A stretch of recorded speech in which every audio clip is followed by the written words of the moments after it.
낭만서점 특별기획 시작합니다. 안녕하세요. 제주소년 박경환입니다. 안녕하세요. 평론스는 허입니다.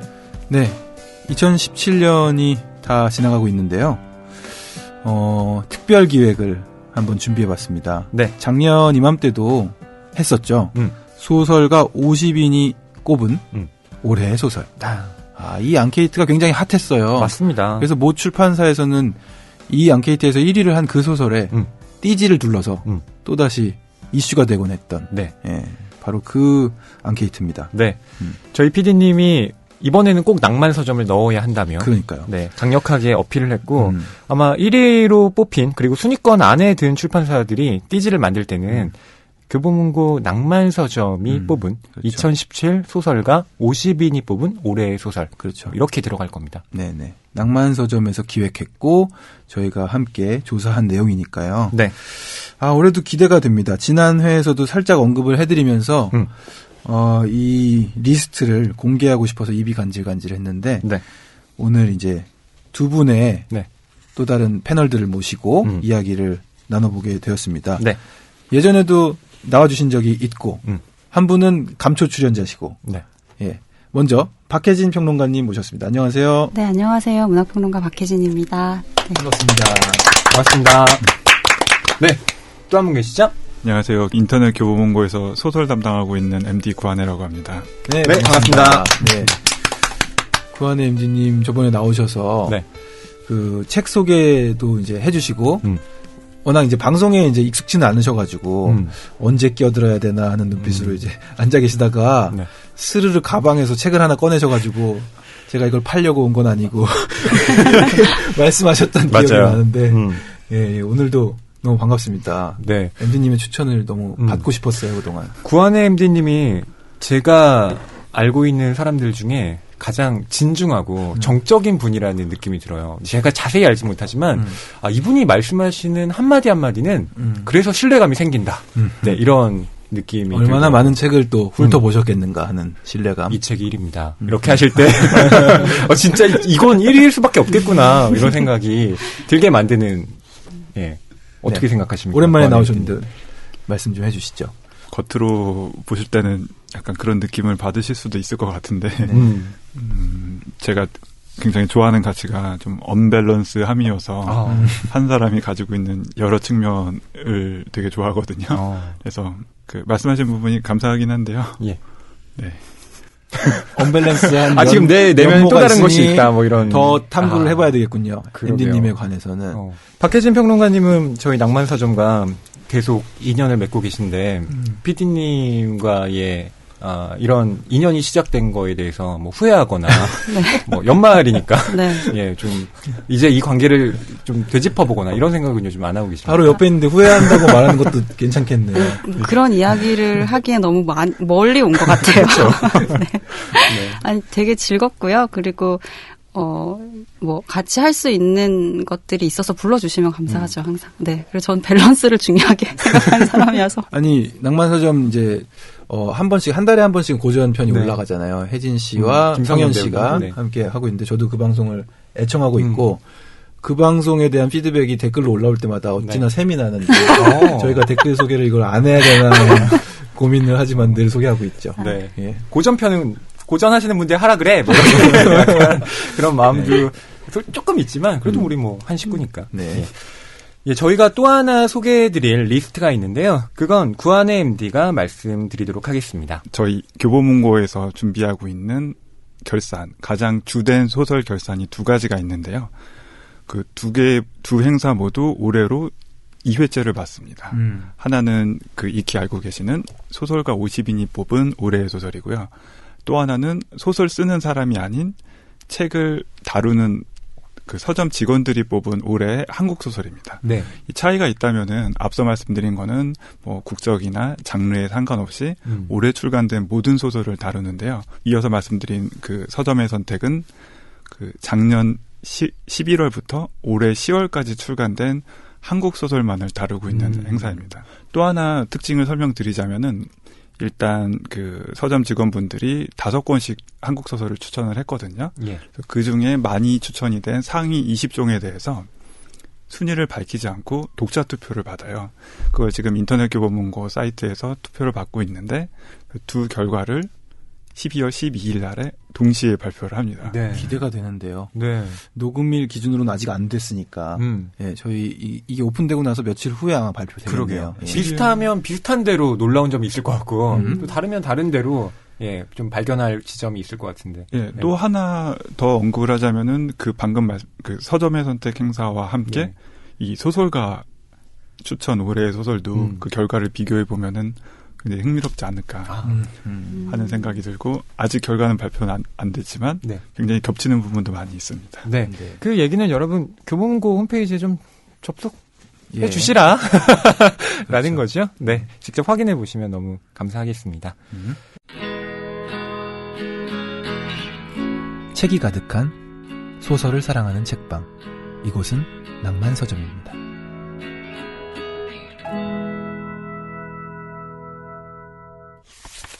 자, 저희 오늘 박혜진 평론가님 또 구한의 MD님과 함께 소설가 50인이 뽑은 올해의 소설 이야기를 해보려고 합니다. 잠깐 개요를 말씀드리면 소설가 90여 분에게 연락을 돌렸습니다. 2017년에 출간된 도서 중에서 가장 좋았던 소설을 추천해달라는 요청이었는데요. 이 중에서 절반 정도인 50분이 응답을 해주셨다고 해요. 작가 한 명당 최소 한 권에서 최대 5권까지 추천을 받을 수 있도록 했고요. 책을 추천한 작가의 이름을 노출하지 않는 것으로 협의를 했다고 합니다. 누가 어떤 책 추천했는지는 노출하지 않고요. 네. 한 명이 최소 한 권에서 5권까지 최대는 그렇게 추천을 해주셨습니다. 네. 이 특별기획에 참여해주는 작가의 명단 조금 공개해드리겠는데요. 다는 못 읽어드리고요. 네. 먼저 가나다 순으로 조금 해보면 강화길, 김혜진, 박민정, 손원평, 은희경, 네. 이기호, 이석원, 이영훈, 임성순, 임희연, 정세랑, 정용준, 정희연, 최은영, 최진영, 한은영까지. 네. 예, 그 외에도 많은 작가님들이 참여를 해주셨습니다. 네, 저희 김탁한 작가님 출연하셨는데, 네. 예, 김탁한 작가님도 응답을 해주셨네요. 그렇죠. 얼마 전에 만났던 김탁환 작가님도 네. 해주셨습니다. 아마 여러분께서 그러면 이 작가들 본인 소설을 올해 출간됐으니까 이렇게 추천한 사람도 있지 않겠느냐. 네, 본인 네. 소설을 추천. 이런 의심을 해볼 법하죠. 네. 네. 저였으면 했을 텐데 아무도 본인 소설을 추천하진 않으셨고 네. 그 중에 어떤 분이 물어보긴 하셨다고 하더라고요. 규칙이 어떻게 되느냐. 내 걸 뽑아도 되냐. 내 걸 뽑아도 되느냐라고 물으셨으나 그래도 된다고 답변을 드렸음에도 불구하고 본인 거를 뽑으신 분은 없다고 합니다. 예. 네. 자, 저희가 탑 10을 선정해서 말씀을 드릴 텐데요. 중복 그 순위가 좀 있습니다. 네. 예, 추천이 겹치는 것들은 그러니까 공동 순위를 매길 수 있는 것이고요. 네. 저희가 본격적으로 이 순위를 발표하기에 앞서서 올해 출판계의 동향을 한번 정리해보면 어떨까 싶어요. 네. 각자 느끼신 바들이 있으실 것 같은데 먼저 구한의 MD님 이런 출판계의 최전선에 계시니까 그러니까요. 예, 여러 가지 그 감흥들이 많으실 텐데 거의 올해 매대 계신다고 봐야 되는 건데 예. 두드러진 출판계의 특징이라고 하면 어떤 것들을 좀 생각할 수 있을까요? 전체적인 특징도 있을 거고요. 그냥 단편적으로 기억나는 특정 시기도 있는데요. 개인적으로는 올해 6월 그리고 여름에 그 스타 작가들의 신작 출간이 이어졌던 게 가장 기억에 남습니다. 예를 들면 그 작년 가을부터 올해 봄까지 촛불 전국이나 그 대선 시기로 들어가면서 소설들이 출간이 많이 안 됐었거든요. 네. 왜냐하면 그때 흔히 말하기로 현실이 소설보다 더 소설 같다. 현실이 더 재밌다 해서 책이 많이 미뤄졌는데 대선이 끝나자마자 책들이 계속 쏟아져 나왔었어요. 그래서 그 책들을 관리를 하느냐 약간 바쁘기도 했었고 예를 들면 그때 나왔던 책들을 짧게 한번 언급을 해보면은 네. 일단 김영하의 오직 두 사람 그리고 작가 이름만 말씀드릴게요. 이회수 작가, 이정명 작가, 김혜란 작가, 김진명 작가 그리고 외국 작가 중에는 시가시노 게이고, 미야베 미유키, 베르나르 베르베르, 그리고 기사단장 주기의 무라카미 하루키처럼 이렇게 많은 작가들이 신작을 출간을 했던 게 일단 기억이 남습니다. 네. 여름 대전이었죠. 네. 네. 박혜진 평론가님은 또 책을 만들고 계시는 입장이기도 하니까, 예, 어떤 그 출판계의 이슈에 좀 관심이 있으셨나요? 이제 MD님께서 책들에 대해서 좀 얘기를 해주셨으니까 저는 이제 현장에서 느끼는 변화들이었는데 그 동네 서점들의 약진이 주요했던 한 해였던 것 같아요. 그러니까 동네 서점들이 뭐 도서정가제 이후에 많이 늘었죠. 아주 그 양적으로 많이 폭발적으로 늘었다고 해도 과언이 아닐 정도로 많았고 그게 저희 현장에서는 어떤 방식으로 나타났냐면 기존에는 뭐 주로 서점을 통해서 뭐 작가와의 만남이라든지 이런 마케팅을 중심으로 했다면 올 한 해 동안에는 여러 작은 서점들을 다니면서 그 서점의 컨셉들과 연결해서 독자들을 만나는 프로그램들을 많이 만들었고 또 저희 출판사 같은 경우에는 이제 동네 서점들에서만 판매할 수 있는 책 그러니까 에디션을 따로 만들기도 했었고요. 네. 그래서 좀 그 자신들이 살고 있는 가까운 곳에서 책을 경험할 수 있는 이제 공간들이 많이 늘었고 이제 거기에 부합하는 활동들을 많이 했던 한 해였던 것 같아요. 네, 저는 2017년계 출판계의 어떤 특징을 뭐 하나만 꼽으라고 한다면 역시 페미니즘에 대한 책들이 강세를 보이고 있다는 것, 그 분위기가 계속 되고 있다는 것, 이 점에 좀 방점을 찍고 싶은데요. 네, 정말 강세인 것 같습니다. 네, 저는 그 단적인 예로 강하길 작가님의 이제 다른 사람이라는 저희가 팟캐스트에서 다루기도 했죠. 네, 출연도 하셨었죠. 네, 그때는 단편이었는데 장편 다른 사람이 한겨레 문학상을 수상했거든요. 그렇군요. 네. 여기 실린 건 그럼 장편 다른 사람이군요. 네. 그 문학상이라고 하는 것들이 물론 작품성이 뛰어난 상에 주는 건 맞지만 아무래도 시대적인 분위기를 많이 탈 수밖에 없습니다. 그러니까 요즘 독자들이 원하고 있는 기대지평이라는 것이 심사위원들이 굉장히 이렇게 관심을 갖고 있거든요. 그런 점에서 강하길 작가의 다른 사람의 한겨레 문학상 수상은 페미니즘에 계속 지지를 보내려는 어떤 기대지평의 일환이었다. 이런 생각이 들더라고요. 네, 그렇습니다.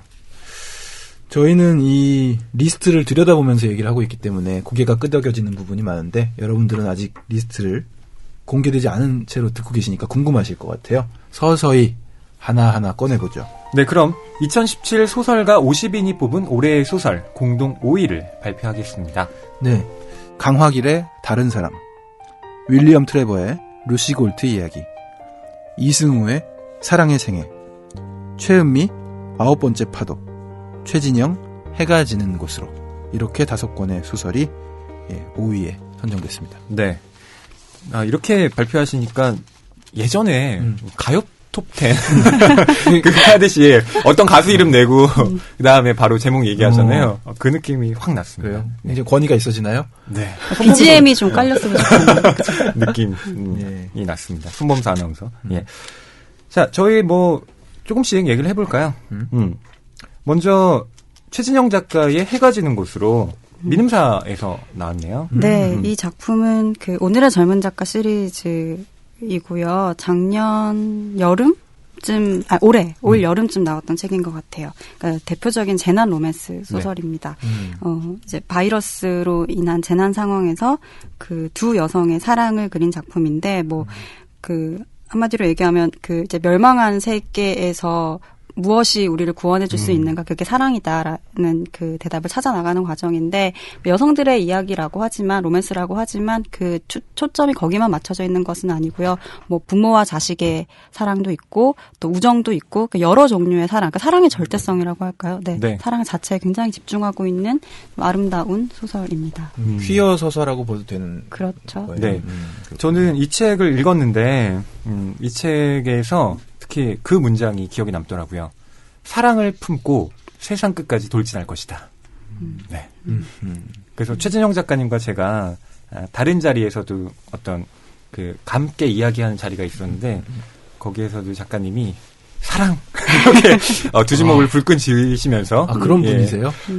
굉장히 뭐랄까요? 다채로운 매력이 있는 작가님이십니다. 예.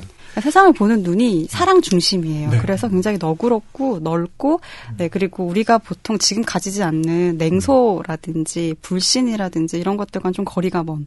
사실 그래서 이런 소설들도 나올 수 있는 것 같아요. 맞습니다. 네. 낭만서점에서는 구애 증명을 꽤 오래전에 다뤘던 기억이 나고, 네. 또 정용준 작가님이 최진영 작가로부터 음악을 추천받아서 들었다. 뭐 이런 얘기를 좀 들었었거든요. 네. 근데 그게 또 제가 좋아하는 음악이기도 했고 그랬던 기억이 납니다. 네. 공동 5위에 이름을 올린 9번째 파도 최은미 작가의 작품인데요. 구한의 MD님 이 책 좀 소개 부탁드릴게요. 네, 요즘 그 소설계의 경향이라고 할 수 있는 그 젊은 작가 군에 속하는 작가님인데요. 처음으로 쓰신 장편 소설이고요.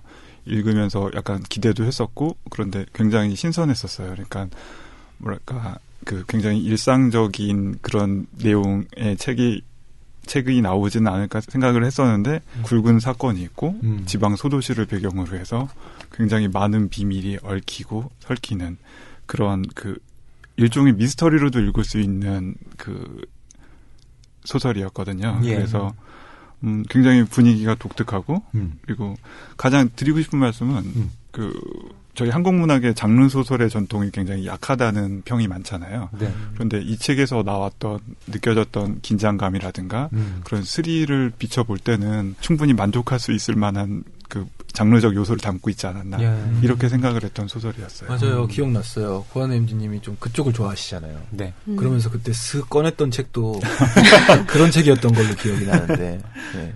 이야기가 탄탄하고 그 끝까지 뭐 이 결말을 궁금하게 만드는 흡입력이 있는 소설이었던 것 같아요. 그 장르적인 것도 어느 하나에만 치우치지 않고 스릴러이면서 로맨스도 굉장히 강한 소설이었다고 저는 기억해요. 네. 그래서 뭐 일단 배경이나 소재들이 되게 심상치가 않거든요. 뭐 핵발전소 유치를 둘러싸고 소도시에서 일어나고 있는 이제 친핵파 반핵파의 대립이 있고 사이비 종교 이야기 있고 그리고 이제 그 배경들을 뒤로 거기서 상처받은 사람들, 그 상처가 내면화된 사람들이 또 아주 강렬한 사랑을 또 하는 어떤 관계들, 삼각관계라고도 할 수 있고 어떤 관계들이 있고 네. 그래서 어떤 분들은 정유정 작가의 7년의 밤을 읽을 때 느꼈을 정도로 어떤 몰입감이라든지 분위기들이 느껴지기도 했다 이런 평가를 내리시는 분들도 있었어요. 그렇군요. 저는 곧 마감을 해야 되는 원고 중 하나가 2017년 소설을 몇 권 꼽아서 좀 이야기를 하는 그런 것인데 제가 두 편을 꼽아서 중점적으로 분석을 하려고 하는데 허희의 탑2 그렇죠. 한국 소설 중에 뭘 꼽으셨나요? 하나는 최은미 작가의 9번째 파도였고요. 또 하나는 김혜진 작가의 딸에 대하여. 이 두 권을 가지고 2017년을 좀 꿰뚫는 키워드를 좀 발견해 볼까 하는데 두 분께서 구한의 MD님과 박혜진 평론가님 워낙 말씀을 잘해 주셔서 저는 나중에 글로 보여드릴게요. 허희 씨의 그 원고를 찾아야 되겠군요. 네, 그리고 또 다른 5위 랭크 작품 이승우 작가의 사랑의 생애 있습니다. 네. 이 소설은 어떤 소설이죠? 이 사랑에 관해서 굉장히 그 독특하고도 희한한 시점을 가지고 있는 세 남성들이 등장합니다. 그러니까 좀 지질하다고도 들었어요. 네, 일단 어떤 한 명은 이제 사랑의 두려움을 느끼는 사람이에요. 그러니까 사랑이 생기려고 하면 그 상대방의 단점이라고도 할 수 없는 어떤 단점들을 찾아내서 이 사랑이 진행되는 것을 막는 사람이죠. 네. 네. 그리고 그 자신을 넘어서지 못하기 때문에 사랑을 지속할 수 없는 캐릭터입니다. 그리고 두 번째 유형은 이제 결혼과 분리된 연애의 독립성을 주창하는 사람이에요. 그 자유연애주의자, 연애지상주의자라고 할 수 있는데 골치 아픈 사람이죠.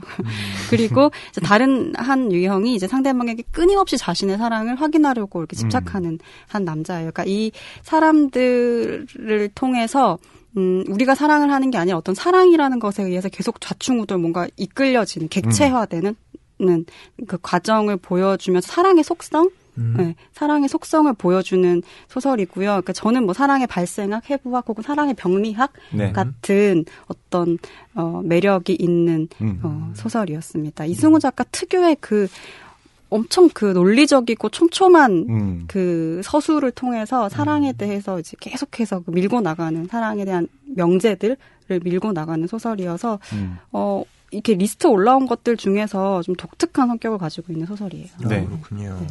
저는 이승우 작가님 하면 연쇄법을 가장 잘 쓰는 작가님이라는 생각이 들어요. 그러니까 연쇄법이라는 게 꼬리에 꼬리를 물면서 사유를 소용돌이처럼 이렇게 계속 파고 들어가는 그런 기법인데 가령 이런 문장이 있습니다. 사랑이 두 사람 사이로 들어와 자기 생애를 시작한다. 그 생애가 연애의 기간이다. 어떤 생애는 짧고 어떤 생애는 길다. 어떤 생애는 죽음 후에 부활하고 어떤 생애는 영원하다. 네, 그러니까 생애라는 말을 가지고 계속 예, 집요하게 파고 들어가는 거죠. 그러니까 이승우 작가님의 이 책을 보면 사랑이 진짜 여기까지도 가는구나. 이런 것도 사랑이라고 할 수 있겠구나. 제목에도 사랑의 네. 생애라고 붙여줘. 그러니까요. 중심이 사랑이고 우리는 사랑이 살다가는 숙주라는 약간 인형 같은 얘기해요. 느낌. 네. 그러니까 사랑이 살다가는 장소인 거죠. 그래서 소설을 그런 연쇄법에 의해서 소설을 따라가다 보면은 그냥 우리는 사랑이 뒤흔드는 대로 따라가는 대상일 뿐인데 그렇게 읽으면 좀 허무하죠. 네. 근데 의외로 소설들을 다 읽고 나면 그때 느껴지는 건 그러니까 우리가 사랑에 의해서 휘둘리는 어떤 숙주가 아니라 정말 그 반대로 사랑의 주체가 돼야 된다는 감정이 역으로 드는 그런 소설이었어요. 자, 또 다른 작품 보겠습니다. 저희가 아까도 좀 얘기를 많이 했었죠. 네. 강화길 작가의 다른 사람.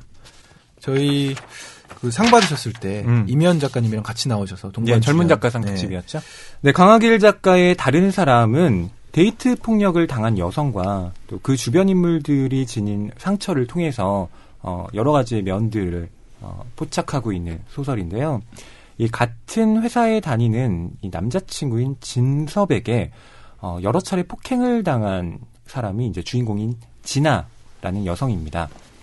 이 진아가 이 폭력을 견디지 못하고 고소를 하는데 이 남자친구인 진섭에게는 벌금 300만 원 이게 전부였던 거예요. 처벌에.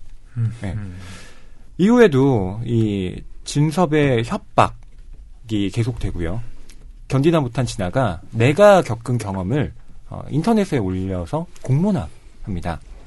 하지만 직장 동료인 미영이라는 이 사람이 진아를 비난하는 글을 올리면서 여론이 뒤집히게 됩니다. 네, 오히려 진아가 잘못했다. 뭐 이런 식의 이 반전이 이렇게 여론으로 나타난 것이죠. 그래서 이제 진아는 그 이후에 충격을 받아서 몇 개월 동안 집에 틀어박혀서 인터넷에 자기의 이름만 검색을 하게 되고요. 이후에는 대학 시절을 보냈던 안진이라는 곳으로 내려가서 또 여러 가지 일들을 겪게 됩니다. 그렇군요. 네.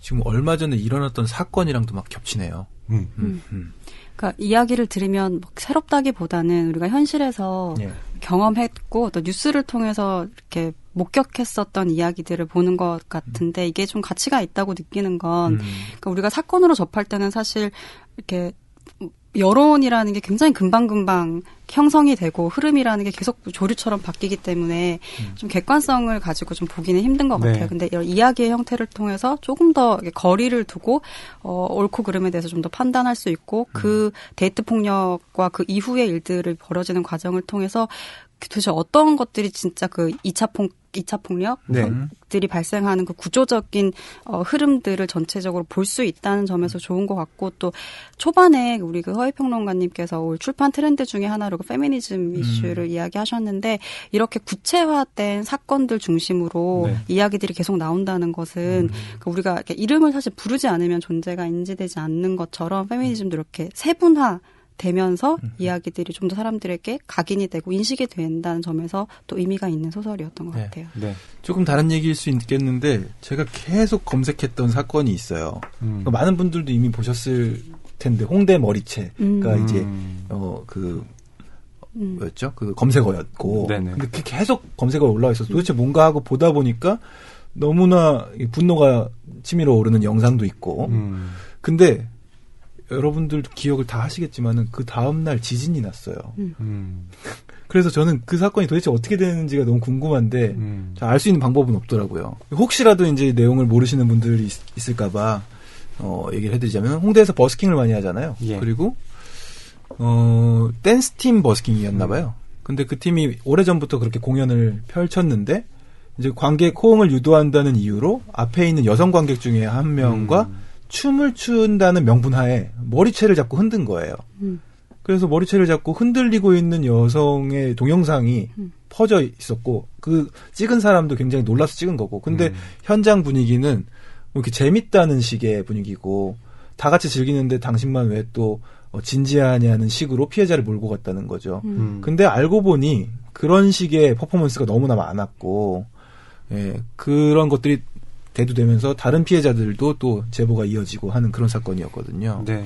그 말씀하신 것처럼 한국에서 이제 그러한 사건들이 사실 비일비재하게 일어나고 있고 예전에는 이게 공론화조차 되지 않았던 예, 그런 한국 사회의 어떤 일반적인 상식과 놓고 본다면 지금은 그래도 이게 문제다라고 터트릴 정도까지는 됐으니까 그래도 인식의 변화가 좀 일어났다고 생각은 하는데요. 그렇습니다. 훨씬 더 많이 바뀌어야 되겠죠. 네. 그러니까 이게 소설로 인해서 어떤 이런 뉴스들이 그냥 가십으로 소비되지 않고 이 문제의 본질에 대해서 좀 더 이제 우리가 질문할 수 있도록 만드는 소설들의 역할도 그래서 좀 더 중요하게 이렇게 대두됐던 시기였고 네. 그 한가운데 이 이제 다른 사람이라는 소설이 있는 것 같아요. 네. 뭐 잠깐 말씀을 덧붙이자면 이 다른 사람이라는 작품은 그러니까 일방적으로 가해자와 피해자의 구도를 성립시키지 않습니다. 그러니까 피해자도 사실은 어떤 가해를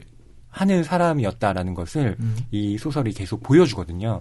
그러니까 어떤 폭력에 있어서 일방적인 가해와 피해라는 것이 있을 수 없을 뿐더러 사실은 나도 모르게 내가 착한 사람인 줄 알았는데 다른 사람들에게 얼마나 많은 잘못을 저지르고 있었는가 이런 것들을 보여준다는 점에서 페미니즘을 포괄하는 여러 가지 이야기들을 이 소설을 통해 좀 해볼 수 있죠.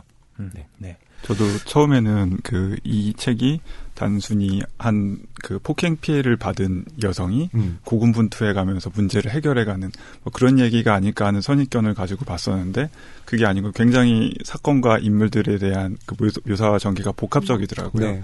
그 주인공이 고향으로 내려가서 인물들을 계속 만나요. 그 옛날에 친구들도 만나고 친구의 애인도 만나고 그리고 이 책엔 많은 인물들이 등장을 하는데요. 그 주인공의 지인의 모시는 교수님을 포함해서 굉장히 많은 인물들이 나오는데 A라고 생각하고 있었던 사람인데 알고 보니까 그 B의 측면도 가지고 있고 굉장히 다양한 측면을 가지고 있어서 이게 하나의 사건 그리고 인물을 바라보는 게 절대 단순하거나 이렇게 단면적이지가 않고 굉장히 복합적으로 동시에 일어난다는 것을 느낄 수 있어서 그게 흥미로웠던 소설이었던 것 같아요. 네. 예. 공동 5위 중에 유일한 외국 소설입니다. 네. 바로 윌리엄 트레버의 루시 골트 이야기인데요. 작년에는 외국 소설이 좀 더 있었던 것 같은데 그거에 비해 이번 연도에 국내 소설들이 더 많이 언급된 것 같아서 반갑기도 하고요. 또 오히려 외국 소설이 지금 오랜만에 나와서 또 외국 소설이 반갑기도 하고 윌리엄 트레버는 작년에도 이름을 올렸던 작가인 것 같습니다. 네. 루시 골트 이야기. 작년엔 비온 뒤라는 소설이었죠. 네, 단편집이었어요. 얘기도 나눴던 기억이 나는데. 네. 네. 루시 골트 이야기는 어떤 소설인가요?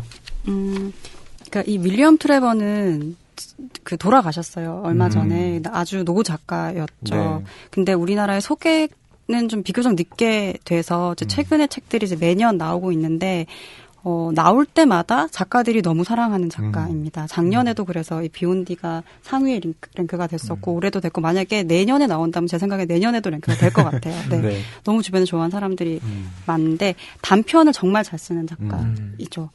근데 그러면서 장편도 너무너무 잘 쓰는 작가입니다.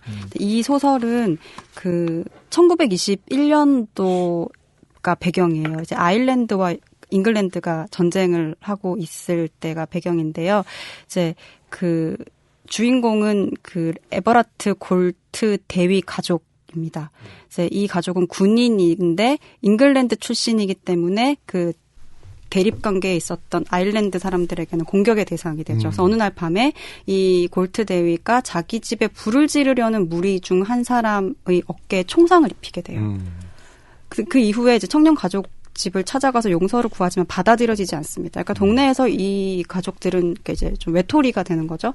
그래서 동네를 떠나려고 하는데 이 집 딸, 이 친구가 바로 루시인데요. 루시는 이 동네를 떠나기가 너무 싫은 거예요. 네. 어느 날 루시가 사라지고 알지 못한 상황에서 딸을 이제 잃어버린 가족들의 이야기가 지속이 되는 이야기입니다. 네. 네. 윌리엄 트레버 작가의 작년 비온 뒤 소개를 해주셨던 것도 지금 생생하게 기억이 나요. 그 비온 뒤의 느낌이 너무나 고스란히 잘 드러나는 그런 단편이었다. 네, 작년에 정세랑 작가가 나오셔가지고 이 윌리엄 트레버에 대한 애정을 강하게 얘기해 주셨죠. 작가님이 얘기해 주셔서 또 더 그게 생생하게 와닿았나 보군요. 네. 네. 윌리엄 트레버는 장편도 물론 잘 쓰지만 단편 작가로도 훨씬 유명합니다. 그래서 뭐 트레버의 단편을 누군가 평하기를 사람들의 삶 혹은 인간관계를 슬쩍 들여다보는 눈길, 네, 이런 식의 평을 하기도 했는데 슬쩍 들여다본다. 근데 슬쩍 들여다보지만 그 안에 본질들을 다 꿰뚫고 있다. 네, 이런 평이겠죠. 근데 아쉬운 건 굉장히 유명한 작가지만 아주 걸출한 상을 받지는 못했다는 거예요. 네. 후보에는 정말 많이 올랐죠. 그러니까요. 노벨 문학상 후보로 많이 예, 올라갔는데. 네. 노벨 문학상 다음으로 가장 유명한 상이라고 하는 그 부커상에도 노미네이트가 굉장히 많이 됐었죠. 5번 올랐는데. 네. 근데 그렇게 오른 작가들 소설은 무조건 좋습니다. 그렇죠. 맞아요. 네. 그러니까 이 소설도 아주 오랜 시간 동안 한 가족에 일어나는 비극을 이제 보여주는데 어떤 극적인 사건이라든지 무슨 격렬한 이야기라기보다는 오랜 시간 동안 한 가족이 역사적으로 또 그 가족 안에서 내면적으로 입은 상처들을 어떤 시간이 통과하면서 어떤 방식으로 그런 고통이 스며들어서 이 사람들의 인생과 운명을 변화시키는지를 좀 조용하고 아주 고요하게 보여주는 소설이에요. 그래서 아마 문학적인 그 매력이 아주 높은 매력적인 작품이라고 할 수 있죠. 네, 그렇군요. 자, 이렇게 해서 5권의 책을 이야기를 나눴는데 이 5권이 바로 5위에 랭크된 작품들이었습니다. 4위로 한번 넘어가 볼까요? 네. 공동 4위에는 3편의 작품들이 올라가 있습니다. 김영하 작가의 오직 두 사람, 배수아 작가의 뱀과 물, 이주란 작가의 모두 다른 아버지입니다. 네. 김영하 작가의 오직 두 사람은 저희가 낭만서점에서 다룬 적이 있는 단편집이죠. 네. 김영하 작가의 이름은 많은 분들이 알쓸신잡이라는 그 예능 프로그램을 통해서 문학에 관심이 없던 분들도 예, 그 김영하 작가 이름을 알게 된 것 같더라고요. 저는 사실 처음에 알게 된 건 거의 한 10년 전에 김영하 작가님이 이적의 드림온이라는 라디오 프로그램에 패널이셨어요. 근데 제주소년도 패널이었거든요. 네. 네, 요일이 다른. 네. 네. 그래서 이분이 작가님이시구나 라는 것만 알고 그렇게 지나갔었는데 이제 또 다른 방송을 이렇게 또 하시고 작품 활동도 하시고 하는 것을 보고 있습니다. 네. 구한의 MD님은 이 오직 두 사람 어떻게 좀 보셨습니까? 지금 서점에서 일을 하면서 책을 소개하는 일을 하다 보면은 카피도 많이 쓰고 그러잖아요. 그런데 그 김영하 작가에 대한 설명문이나 카피 쓸 때 저도 모르게 젊은 작가 이런 수식을 하게 되는 걸 발견하고 이거 고치게 될 때가 있더라고요. 그러니까 요즘 많이 각광받는 젊은 작가들 군이 계신데 그분이랑 그 작가군과 함께 묶어서 얘기해야겠다는 느낌이 들 정도로 굉장히 젊고 그 신선한 감각을 가지고 계시다는 거예요. 그래서 작가님이 95년도에 등단하셨나요? 그래서 20년이 넘으셨는데 아직도 그런 젊은 작가의 감성을 그대로 유지하고 그 재기발랄함이 글에서 드러난다는 게 굉장히 특이한 경우라고 좀 느꼈던 그 책이었어요. 이번에. 이 오직 두 사람이 나왔을 때도 주목을 받긴 했지만 예능 프로그램 출연 이후에 판매량이 쭉 올라간 것 같더라고요. 그래서 저는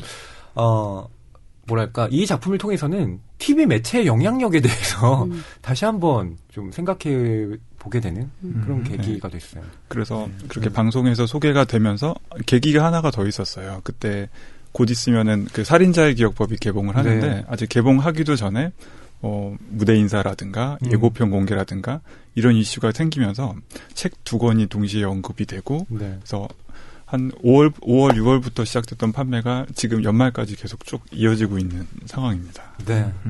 김영하 작가님을 잠깐 이렇게 검색을 해보니까 독특한 이야기가 하나 있네요.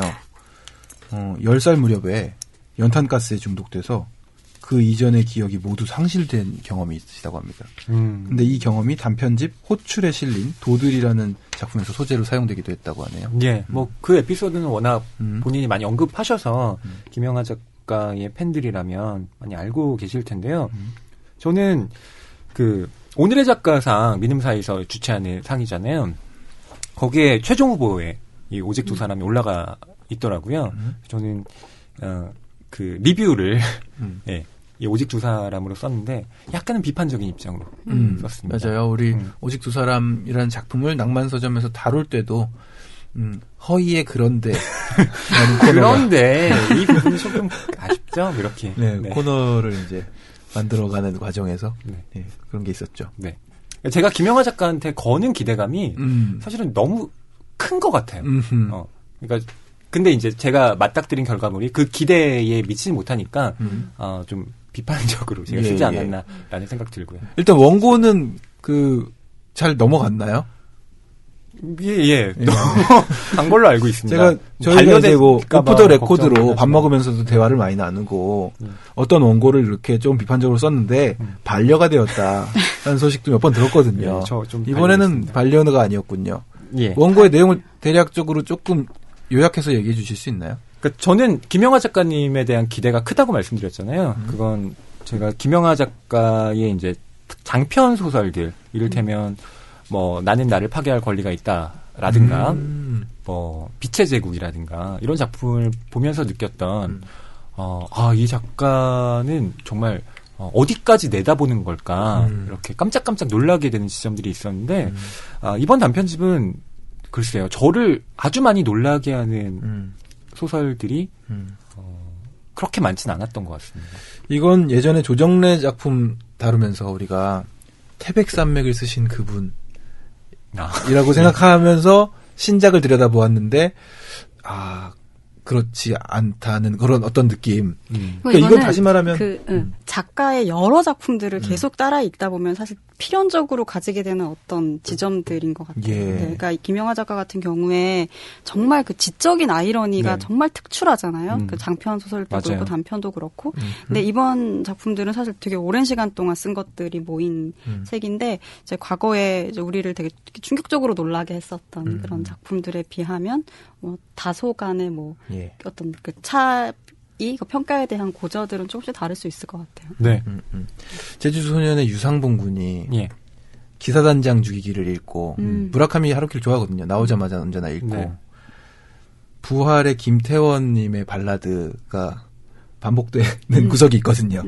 하지만 이제 어쩔 수 없이 듣고 매료당하는 그런 느낌을 느꼈다고 표현했었어요.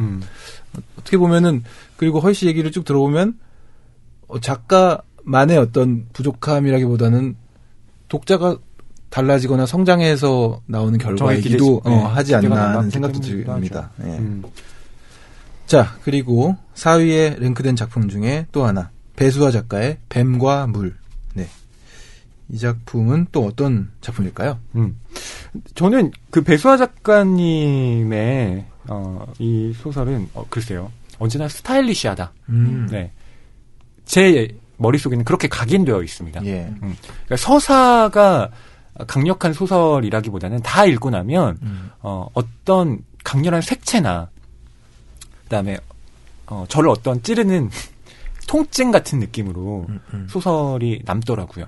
네. 그러니까 이 뱀과 물 같은 경우는 소설가들이 뽑은 소설, 올해의 소설이 아니면 다른 리스트에서는 사실 발견하기 힘든 책일 수 있어요. 이거는 뭐랄까 다른 방식의 이해를 요구하는 책이고 그러니까 이야기를 따라가는 소설이라기보다는 이미지라든지 어떤 감각에 의해서 이제 독해가 되는 소설이기 때문에 이제 그런 점에서 이런 이제 리스트를 통해서 좀 접해 보실 수 있을 것 같고 지금 여기 리스트에 올라와 있는 것들 중에서는 가장 유니크하고 마이너 독자들, 맞아요. 그러니까 그러면서도 아주 집중적으로 배수와의 독자다라고 할 수 있는 아주 개성적인 독자들을 갖고 있는 작가죠. 네. 궁금해집니다. 작가는 저마다의 스타일을 가져야 한다고 말들 하잖아요. 배수아 작가는 그런 점에서 90년대에 등장한 작가군 중에서도 정말 일관되게 그러면서도 계속 갱신하는 방식으로 자기만의 그냥 배수아 문체, 이 배수아 소설이라는 그 레테르를 본인이 이제 획득을 하신 거죠. 그렇군요. 저는 그 이유 중에 하나가 배수아 작가가 독일어 번역을 합니다. 예, 그러니까 독일어를 공부해서 좋은 소설들을 한국어로 옮기는 작업들을 하는데 그런 번역 작업이 본인의 소설을 발전시키는데 예, 중요한 역할을 하지 않나라는 그렇겠네요. 생각도 하고 있어요. 네.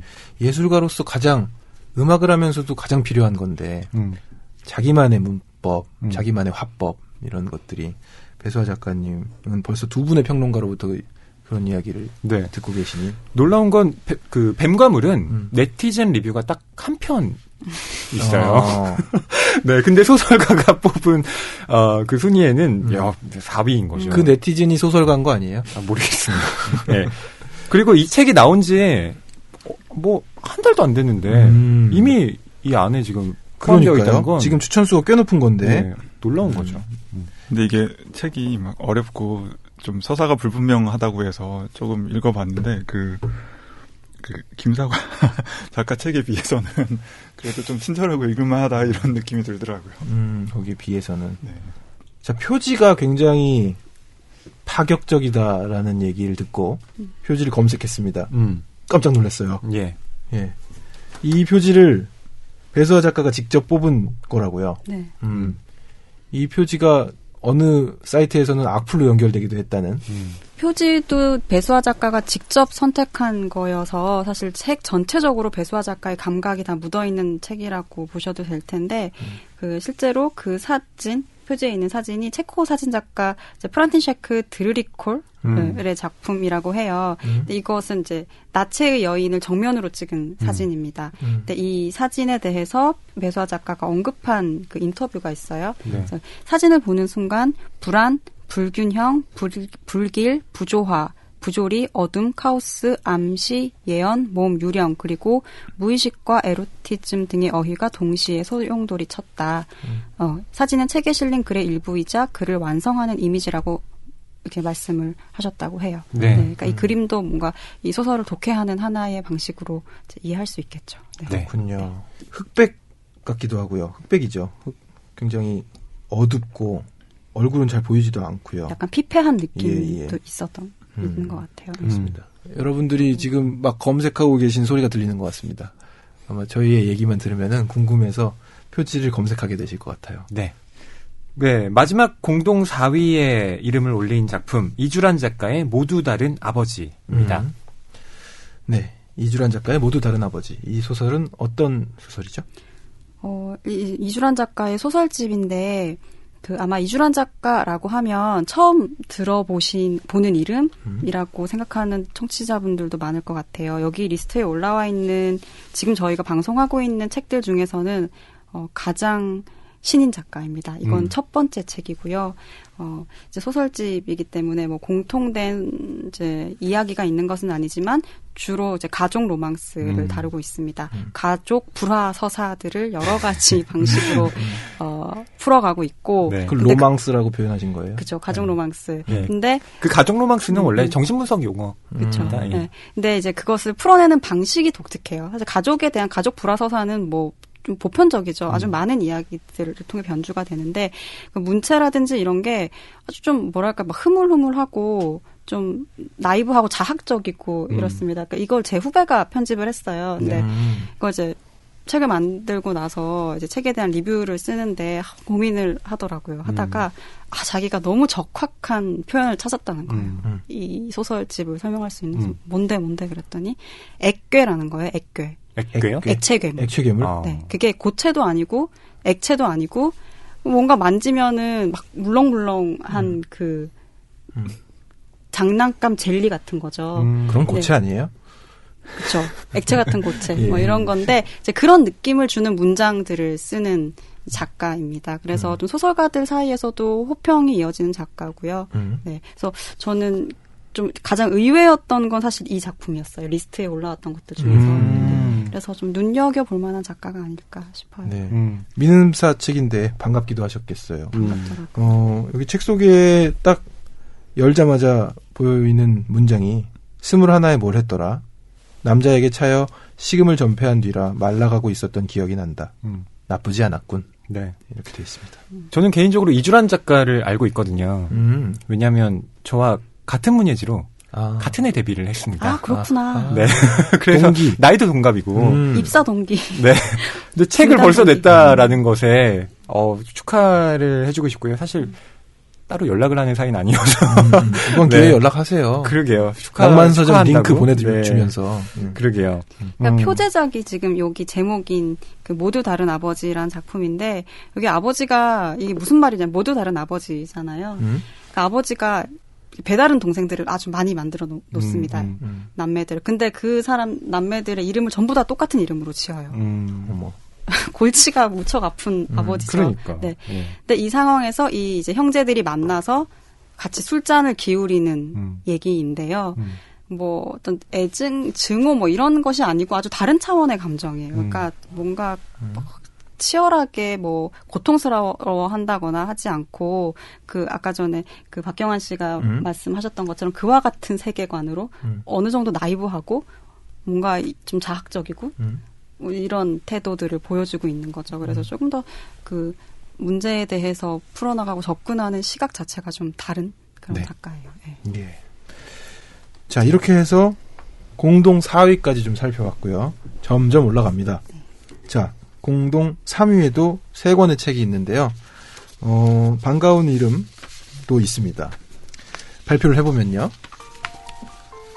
로런 그로프 작가의 운명과 분노, 조혜진 작가의 빛의 호위, 그리고 무라카미 하루키의 기사단장 죽이기, 이렇게 3권이 있습니다.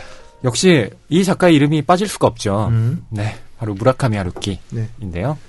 위쪽에서 찾으면 대충 나오는 대충 나오네. 네. 네. 언제든지 등장을 하는 무라카미 하루키가 있습니다. 네. 이 기사단장 죽이기 뭐 서점가의 반응은 어땠나요? 우선 저희 개인적으로는 네. 이 책이 출간에 앞서 예약 판매를 먼저 진행하잖아요. 네. 예약 판매가 시작되는 시점에 맞춰서 굉장히 많은 준비를 하거든요. 예를 들면 뭐 이벤트 페이지를 만든다던가 아니면 뭐 홍보를 미리 세팅해 놓는다던가 그 과정에서 굉장히 많은 부담이 됐던 책이었어요. 이 책이 올해 초부터 굉장히 많이 언급이 되고 화제가 됐었던 것 같거든요. 그래서 올해 초에 뭐 그 무라카미 하루키의 신작 뭐 어느 출판사에서 하기로 계약 완료 뭐 이런 기사가 맞아요. 뜨면서 2월인가 그랬던 것 같아요. 그래서 그 책 자체보다 그 책이 뭐 언제 나오고 어디에서 나오는지가 먼저 화제가 되는 굉장히 독특한 어쩌면 유일한 경우라고 할 수 있잖아요. 그렇게 화제가 되었었고 많은 부담감과 동시에 기대를 안고 이 책의 출간을 맞이했었는데요.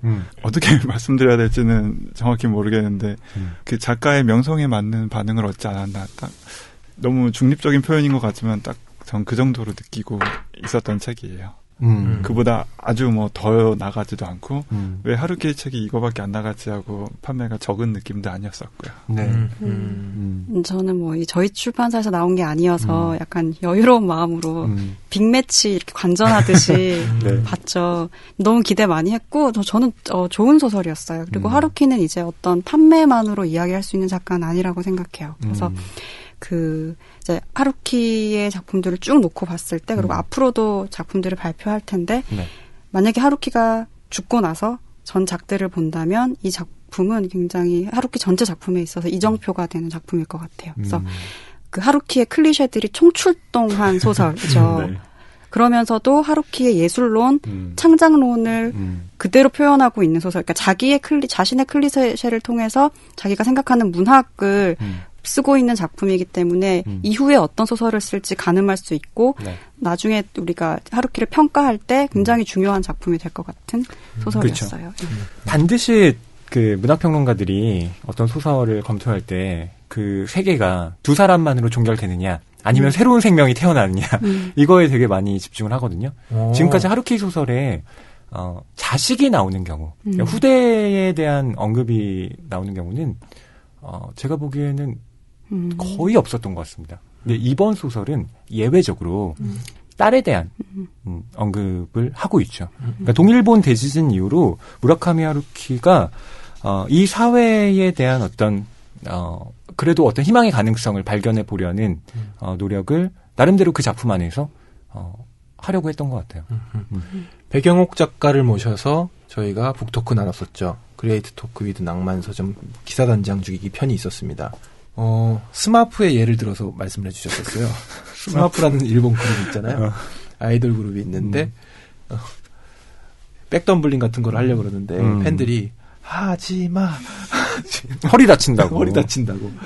그리고 노안이 와서 멀리 있는 너희들이 더 잘 보인다 뭐 이런 얘기를 무대에서 멘트를 했다는 얘기. 그러니까 팬들과 함께 늙어가는 아이돌 그룹처럼 하루키가 발로 쓴다고 해도 난 이 소설을 사랑할 것이다라고 말씀하셨던 네, 백영옥 작가님의 얘기가 있었는데 네. 공감이 갑니다. 저 20살 때 상실의 시대에 읽고 재밌게 읽고 또 그 다음 작품 기대하고 이랬던 것처럼 기사단장 죽이기를 손꼽아 기다리고 예약 판매 기다리고 어느 출판사에서 계약했는지 막 이슈가 되고 이런 모든 과정이 흥미로운 것 같아요. 네. 저는 그리고 이것을 사실 전체적인 구조로 보면 이제 초상화를 그리는 상업 작가가 뭐 희한한 일을 겪죠. 내적 외적으로 다 이상한 일을 경험을 하고 사실 다시 상업 작가로 돌아간다는 이야기잖아요. 네. 전체적으로 보면 어떻게 보면 성장 소설의 프레임을 가지고 있는데 근데 이것은 그 하루키에 대해서 끊임없이 제기되어 왔었던 문학성에 대해서 사실 그 질문들을 다 종결시키는 이야기죠. 아주 명확하게 자신의 예술론에 대해서 이야기를 하고 있는 것이기 때문에 그런 점에서도 저는 굉장히 재밌게 읽었어요. 맞아요. 그래서 한편으로는 그 궁금한 점은 아까 이 작품이 하루키 문학세계의 이정표가 될 것 같다는 말씀하셨었는데 동시에 그동안의 그 특징에 대한 총집합, 총망라 이런 느낌도 가지고 있는 작품이라고 할 수 있잖아요. 그래서 이 정도까지 한번 궤를 이루었으면은 그 다음 책으로는 어떤 성격의 어떤 방향의 그 소설이 나올지 굉장히 궁금해지는 부분이 있더라고요. 그렇죠. 하루키 작가는 건강 관리를 너무 잘해서 제 생각에는 정말 80대에도 뭐 90대에도 네. 작품을 발표할 수 있지 않을까. 개인적으로는 진짜 그러기를 바라고 있는데, 네, 아마 또 화제가 되겠죠. 다음이면 반드시 언젠간 또 예약 판매 또 시작되겠죠. 그렇죠. 기다려봐야겠죠. 여름에 그 조선일보에서 그 마루야마 겐지 작가를 찾아가서 인터뷰를 했었는데 그때 마루야마 겐지는 하루키를 약간 좀 나르시즘에 빠진 그런 작가로 조금 얕게 말하는 느낌을 받긴 했었는데요. 근데 저는 그 두 작가가 모두 굉장히 운동을 많이 하고 몸 관리를 굉장히 그렇죠. 철저히 하거든요. 그런 면에서는 한편으로는 굉장히 좀 공통점이 있는 작가인데도 불구하고 이렇게 상반된 얘기를 한다는 게 한편으로는 좀 재밌기도 했었던 기억이 나요. 네, 그다음 공동 3위에 꼽힌 외국 소설 로런 그로프의 운명과 분노입니다. 네. 이 소설은 또 어떤 소설일까요? 이 로런 그로프는 미국의 젊은 작가인데 이 작품이 유명해진 건 우선 미국의 유수의 매체들에서 이 책을 올해 가장 뛰어난 책이다 뭐 이렇게 선정을 하기도 했고요. 그다음에 미국 대통령이었던 버락 오바마가 2015년 올해의 책으로 이 운명과 분노를 꼽으면서 한국에도 많은 유명세를 얻게 됐습니다. 잠깐 줄거리를 말씀드리면 이 작품은 운명과 분노라는 제목처럼 말하자면 운명의 장이 있고요. 분노의 장이 있습니다. 주인공은 로토와 마틸드라는 부부의 이야기인데요. 두 사람의 이제 결혼 생활을 통해서 사실은 두 사람이 결혼 생활을 지속했음에도 불구하고 서로가 서로를 잘 몰랐던 그런 진실의 이면 같은 것들을 적나라하게 파헤치고 있는 작품인데요. 이 운명편에서는 남편 로토의 시선으로 아내를 바라보고 있는 그런 장이 쓰여 있습니다. 그러니까 로토라는 이 남자는 원래 플로리다의 이제 부유한 가정에서 태어나서 뭐 남부러울 것 없이 자라난 인물인데요. 대학에서 연극을 하다가 이 뒤풀이 자리에서 지금의 아내가 되는 이 마틸드를 만나서 첫눈에 사랑에 빠지게 되고요. 22살에 결혼을 하게 됩니다. 그리고 20년 동안 결혼 생활을 지속하다가 그 후에 마틸드가 감춰두었던 그 비밀을 알게 되면서 이 로토가 엄청난 충격을 받게 돼요. 운명처럼 만났다가 분노하게 되는 얘기군요. 아니요, 근데 그 분노편은 마틸드의 관점에서 새롭게 시작됩니다. 예, 그러니까 1부가 남편의 관점이었다면 2부는 아내 마틸드의 관점에서 시작이 되는데 제가 이제 이 마틸드의 이야기를 지금 다 해버리면 이건 스포일러가 되기 때문에 저희는 여기서 멈출게요. 언제나 스포일러를 지양하고 있기 때문에. 네. 그러니까 하나의 이야기나 어떤 공통으로 소유하는 어떤 시간을 남녀의 시각 차이를 보여주는 구조로 이제 쓰이는 소설들이 종종 있는데요. 그런 소설들 중에서 이 소설이 최고인 것 같아요. 그쵸. 네. 그러니까 일부는 남성적인 시각으로 바라보고 있고, 그래서 그 문체라든지 서술하는 방식이 다 달라요. 네. 연대기적으로 이렇게 기억을 하죠. 쓰고 있고. 근데 2부에서 이제 와이프가 서술하는 부분에 가면 다른 방식으로 이야기를 하고 다르게 기억을 합니다. 네. 그래서 그런 부분들이 아주 주는 재미가 강렬하고요. 그리고 굉장히 잘 읽히고, 근데 이제 컨텍스트라고 해야 되나요? 텍스트들이 중간중간에 문학에 대한 이야기들도 되게 많이 나와요. 네. 그래서 그런 부분들이, 일부의 지적인 독서를 원하는, 지적인 소설을 좋아하시는 분들에게는 더 큰 호감을 불러일으켰던 소설이었던 것 같아요. 네. 방금 말씀하신 부분 때문에 이 책이, 전미도서상이었나요? 아니면 아마존 올해의 책. 아마존 올해의 책이었죠. 그리고 오바마 대통령 추천이었는데 단순히 재밌기만 한 게 아니라 그런 유수의 추천에 들어갈 수 있었던 부분이 되었던 것 같고, 올해 유독 이런 그 비슷한 책들이 눈에 많이 띄는 것 같아요. 그 실제로 뭐 상을 받거나 어디서 선정이 됐고, 그 국내에서도 좋은 반응으로 연결이 됐던 책들인데요. 이 책도 있었고, 그리고 그 전미도서상이랑 필리처상 동시에 받았던 그 언더그라운드 레일로드, 그리고 이번에는 나오키상이랑 서점대상을 함께 받았던 꿀벌과 전등, 그리고 최근에 출간됐었던 맨부커상 수상작인 배반, 그리고 끝으로 공쿠르상 수상작인 달콤한 노래. 이 한 5권 정도가 약간 비슷한 그 외국 소설 읽기의 경험을 줬던 책으로서 기억에 남는 것 같아요. 달콤한 노래 방금 언급해 주셨는데 저희가 오시기 전에 오전에 방송을 했고 바로 이전에 업로드가 됐을 겁니다. 예.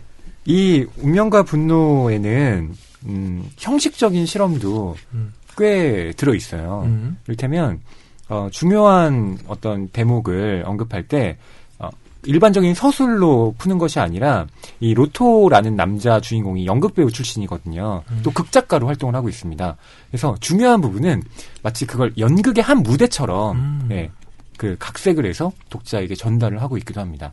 그리고 그 서술 중간중간에 괄호 표시에 일종의 격언이나 어떤 경구처럼 중요한 문장을 넣기도 하고요. 그러니까 어떻게 보면 독자로 하여금 분명히 익숙한 주제인데 형식적으로는 낯설게 하는 그런 기법들을 이 로런 그루프가 사용을 하고 있는 거죠. 네. 자, 3위 작품들 알아보고 있는데 하나 더 있죠? 빛의 호의, 조혜진 작가의 작품입니다. 네. 이 소설은 어떤 소설이죠? 이 빛의 호의도 소설집이에요. 네, 그 소설집이고 그 중에서 이제 표제작인 빛의 호의를 좀 설명을 해드리면은 이제 이제 내가 있고요. 내가 한 권은이라는 한 사진 작가를 인터뷰합니다. 근데 그녀한테 좀 이상한 알듯말듯한 얘기를 들어요. 지나고 보니까 그 얘기의 주체가 자기였다. 이렇게 자기 얘기를 하고 있었다는 걸 알게 되죠. 그러고 나서 이제 그녀와 자신이 동창이었고 예전에 그녀가 아주 가난했던 시절에 자기가 카메라를 줬던 거예요. 근데 그 카메라를 뭐 팔거나 어떤 생계에 도움이 되는 방식으로 쓰지 않고 그걸로 사진을 찍고 그럼으로써 희망을 발견하고 그래서 살아갈 희망을 이제 권은이라는 친구가 받게 됐다는 사실을 알게 됩니다. 그래서 아주 나에게 카메라라는 거는 뭐 아주 사소한 기억이었고 나는 지금 기억도 잘 나지 않는 것이지만 나의 작은 그런 호의가 어떤 다른 사람에게는 살아갈 희망이 돼서 인생을 바꾸고 운명을 바꿨던 이야기인데요. 그래서 뭐 빛의 호의라고 하는 게 빛이라는 게 들어와서 어떤 사진을 찍을 때 피사체를 이제 둘러싸고 그것들을 밝게 빛나게 해주잖아요. 그래서 그런 이미지들이 소설 전반에 잘 녹아 있고 전체적으로는 이제 위로에 대한 이야기들을 좀 변주해가면서 하고 있는 소설집이에요. 네. 조혜진 작가는 이 빛의 호의가 3번째 소설집인데요. 저는 산책자의 행복이라는 2016년 이호성 문학상 수상작이기도 했던 이 단편을 좀 인상 깊게 읽었던 기억이 납니다.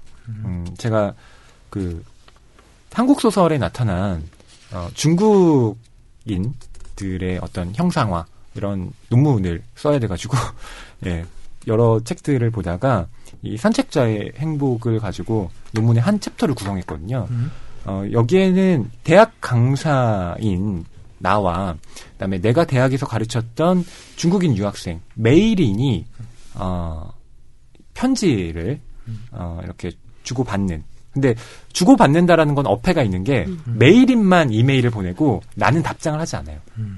근데 나라는 인물이 메이린의 편지를 읽으면서 자기의 삶을 계속 뭐랄까요 되돌아보는 거죠. 근데 그 대학 강사로 살고 있는 나의 삶은 한국에서는 굉장히 초라하고 또 걷잡을 수 없이 파국으로 치닫고 있는데 그 안에서 이 메이린이 보내는 이 이메일이 자기한테는 어떤 중요한 끈처럼 작용을 하고 있는 겁니다. 그리고 조혜진 작가님이 그 제가 진행하는 모 공중파 프로그램에 예, 책 읽는 풍경이라는 프로그램에 출연을 하신 적이 있는데요. 정말 책처럼 말씀하십니다. 네. 그런 작가들이 있잖아요. 네. 말한 거를 그대로 옮겨 적어도 그냥 책이 되는. 예. 그 분위기라는 것이 글쎄요. 보통 이제 문체라고 하면 우리는 그 문체를 뭐 작품에 따라서 다르게 쓴다라고 생각하는 경우도 있는데 결국에는 문체는 작가가 갖고 있는 에너지, 작가의 어떤 뭐랄까요 몸이라는 생각이 들어요.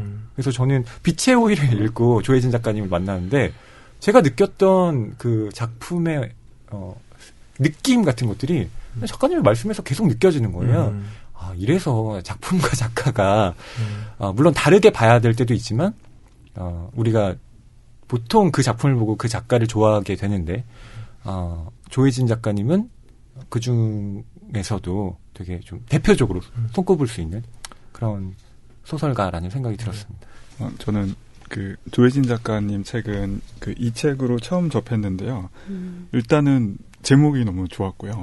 그리고 제목에서 받았던 약간 고요하면서도 맑고 좀 뭔가 잡티가 끼어들지 않아 있는 상태 같은 그런 느낌을 책을 읽으면서도 실제로 받았는데 아까 문체에 대해 말씀을 하셨잖아요. 근데 문체가 어떻게 보면 좀 색이 없는 것 같기도 하고 그러면서도 그게 그러한 특성이 하나의 단편 그리고 한 권의 책을 모두 채우다 보니까 그게 이 작가님만의 고유한 문체로 느껴지더라고요. 네. 그래서 다른 작가와 굉장히 유니크하게 구별이 되는 그런 특성을 가지고 계시다고 느꼈고요.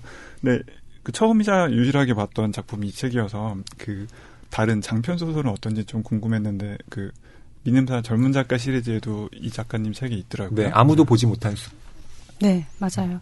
그러니까 그 조혜진 작가님은 처음 소설집이 아마 천사들의 도시일 텐데요. 그때부터 이제 윤리, 뭐 타자 이런 주제 의식들을 계속해서 발전시켜 나가고 있고 시간이 지나면 지날수록 점점 더 하나의 이렇게 단단하고 신뢰할 수 있는 세계를 형성해 가고 있는 것 같아요. 맞아요. 네. 그래서 이 빛의 호의 같은 경우는 그 중에서도 가장 좀 많은 사람들에게 비교적 많은 사람들에게 읽혔던 소설이고 좀 뭐랄까, 조혜진 작가가 소설을 낸다 그러면 한 권의 책을 읽는다기보다는 조혜진이 만들어 놓은 그 윤리적인 세계, 그 질문으로 가득한 아주 단단한 세계 하나를 이제 펼치게 되는 거죠. 그래서 그 책 이상의 의미가 있는 작가인 것 같아요. 네. 갑자기 궁금해졌는데, 민음사 젊은 작가 이 선정하는 거는 젊다는 기준을 어느 정도로 잡나요? 어려운 질문이에요. 저희 예전에는 그러니까 데뷔 후 10년? 네, 이런 좀 암묵적인 기준들이 있었어요. 그래서 젊은 작가들에게 좀 더 다른 기회를 주고 단편을 썼고 장편 작업을 아직 많이 하지 않은 작가들에게 좀 기회를 줬었죠. 이게 긴 장편 소설이 아니라 경장편이라고 하는 조금 짧은 장편이었잖아요. 근데 뭐 이런 것들을 반복하다 보면서 좀 그런 구분들이 좀 모호해지는 부분이 있었어요. 좀 긴 경장편도 나오게 되고 또 김중혁 작가가 책을 내셨잖아요. 10년보다는 훨씬 작업 기간이 길죠. 네, 그래서 뭐 이런 생물학적 기준이라기보다는 자를 수는 없겠군요. 네, 그러니까 우리의 어떤 공통 감각 같은 건데 그래도 좀 신인 그리고 이제 작품을 많이 내지 않은 작가들 를 통해서 뭔가 발굴하는 시리즈라는 느낌을 주려는 그 이제 기준은 있죠. 그렇군요. 네. 자, 이제 2권 남았습니다. 2권 남았습니다. 예, 계속 저희가 공동이라고 말씀드렸는데 이제는 2위와 1위는 단독입니다. 네. 단독 2위 발표하겠습니다. 김혜진 작가의 딸에 대하여. 야. 저희가 바로 얼마 전에 나누었던 책이고요. 그리고 바로 김혜진 작가의 딸에 대하여를 만든 담당 편집자가 여기 나와 계십니다. 자, 편집자 한 분 모시겠습니다. 네. 편집자 어서 오세요. 어서 오세요. 네, 제가 이 리스트를 한 3일 전쯤 받았죠. 근데 그 전에 이 딸에 대하여가 있다는 얘기를 들었어요. PD님한테. 그래서 너무 긴장이 되는 거예요. 혹시 왜요? 1위? 혹시 1위 하는 거 아니야? 1위 하면 띠즈 해야 되는 거 아니야? 설레발치고. 그리고 작년에 1위 했던 책이 역주행했거든요. 그래서 맞아요. 이 연말에 또 역주행하는 거 아닌가. 그래서 근데 2위였지만 너무 좋죠. 그 이자를 약간 일자처럼 써가지고 띠즈를 제작하는 거. 그래요? 이를 작게 쓰거나. 그러게요. 2위도 어디예요, 근데? 그럼요. 그 단독이잖아요. 단독 맞아요. 2위. 너무 2위와 좋습니다. 몇 표 차 나지 않는. 네, 맞아요. 저희가 이 딸에 대하여를 팟캐스트에서 다루기도 했지만 간략한 줄거리를 말씀드리도록 하죠. 네. 이 노인 요양병원에서 일하는 60대 여성이 주인공이에요. 근데 이 여성에게는 2가지 문제가 있습니다. 하나는 이제 집 안에서 일어나는 일인데 딸의 문제죠. 딸이 독립을 해서 살고 있었는데 어느 날 이제 가지고 있던 보증금이 다 바닥이 나면서 집으로 돌아오겠다고 하는데 문제는 이 딸에게 파트너가 있어요. 여성 파트너죠. 근데 그 보증금이 그 친구와 함께 마련했던 돈이기 때문에 둘이 같이 들어와야 된다는 거예요.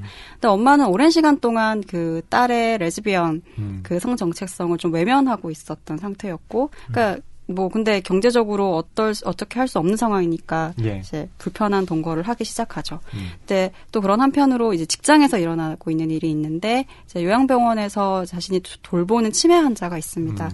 이분은 아주 명성이 높은 사람이었고 굉장히 사람들에게서 존경을 받고 있는 사람이었죠. 그래서 젠이라는 이름이죠. 그래서 병원에 들어올 때는 아주 많은 사람들의 그 관심 속에서 들어왔지만 의식을 잃고 또 이분의 가족이 없어요. 그렇다 보니까 짐짝 취급을 당하죠. 그래서 싼 병동으로 이제 옮기려고 하는 상황이 되고요.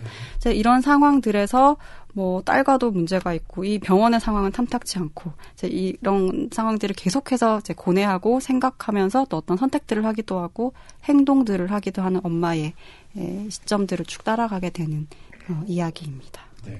저희가 다루면서도 이미 또 작품을 알고 있긴 한데 편집자분이 직접 이렇게 또 갈무리를 해주시니까 쏙쏙 들어오네요. 네. 이게 그 레즈비언 이야기 동성애 소재를 다루고 있기는 하지만 거기에 집중하고 있는 소설이라기보다는 이제 그런 소재들을 경유해서 좀 다른 이야기들, 여러 가지 이야기들을 하고 있는 것 같아요. 노동하는 여성들 그리고 어떤 다른 사람을 이해하는 문제라든지, 네, 여러 소재들이 있고, 근데 그것이 세 세대의 여성을 통해서 좀 하나로 이어지는 그 장면들이 굉장히 좀 진지하고, 또, 이거는 김혜진 작가만이 가지고 있는 좀 독특한 점이긴 한데, 어떤 진정성 같은 게 좀 느껴지는 소설이에요. 그러니까 진정성이라는 게 참 되게 어렵고 모호하고 애매한 개념이기는 그렇죠. 하지만 네. 항상 저는 진정성 있게 누군가에게 말을 하고 싶고 그런데 어떤 분이 저한테 네 말엔 진정성이 없는데? 거예요. 그래서 봤어? 내 진정성 네가 봤어? 되게 막 이렇게 약간 발끈하게 되더라고요. 난 분명히 진짜로 말한 건데 왜 거기서 진정성? 이라는 것으로 나를 재단할까? 그러니까 되게 좀 근데 어려운 개념인 것 같긴 해요. 그렇죠. 그러니까 내가 담는다고 해서 담아지는 것도 아니고 상대방이 그걸 어떻게 느끼냐. 예, 그 진정성이란 게 어떻게 보면 또 달려있는 것 같기도 하고 잘 모르겠습니다. 그 진정성은 정말로. 그 1인칭 화자를 내세워서 이제 엄마의 입장에서 이야기를 하는데 보통 김혜진 작가 문체를 보고 이제 뭐 좀 정직하다, 네. 이렇게 좀 애들로서 정직하다, 뭐 무뚝뚝하다, 좀 이제 이렇게 얘기를 맞아요. 하는데 제가 생각할 때는 그런 1인칭 얘기를 쓰면서 되게 정서적이지 않고요. 감정에 대해서 쓰지도 않고 굉장히 그 좀 이성적으로 얘기를 쓰거든요. 그렇기 때문에 그 대상을 좀 대상화하기보다는 정말로 이제 읽는 사람들이 그 사람이 된 것처럼 느끼게 하는 측면이 있는 것 같아요. 네, 그런 점들이 좀 읽는 사람들에게는 그런 느낌을 주지 않나 싶어요.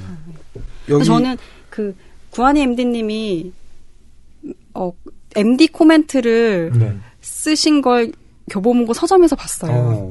네, 그걸 보고 제가 사진을 찍고 뭐 요란을 떨었습니다. 이야, 뭐라고 쓰셨습니까? 찍어서 어떻게 뭐 보내셨나요? 그 MD 코멘트. 그게 혹시 엄마도 성장해 간다 그 말씀이시죠? 그 코멘트가 엄마도 성장해 간다예요? 딸을 네. 그리고 자신을 이해하기 위해 엄마도 성장해 간다. 이런 맞아요. 거였던 것 같은데 전문은 기억 안 나요. 근데 제가 왜 그렇게 카피를 썼었냐면 이 책을 읽다가 가장 특징적으로 느낀 게 저는 이렇게 그 중년 여성이 화자로 등장하는 한국 소설은 그렇게 많이 만나지 못했던 것 같거든요. 근데 그럼으로써 그 화자가 우리가 어떻게 보면 저희 독자들에게 굉장히 낯선 화자잖아요. 이렇게 그 여성이면서 그 경제적인 공공을 겪고 있고, 그러니까 나이가 많고 자식과의 불화를 겪고 있고, 근데 이렇게 모든 그런 화자가 굉장히 모든 게 낯선 상황을 이렇게 맞닥뜨리면서 결국은 한 단계 성장해가는 그런 과정을 담고 있는 게 굉장히 인상적이었었어요. 네. 책 뒤에 한 편의 글이 또 실려 있었잖아요. 어느 평론가 분이었나요? 딸에 대하여, 사실은 어머니에 대하여 이런 글이었던 김신영경 여성학자. 네네. 네.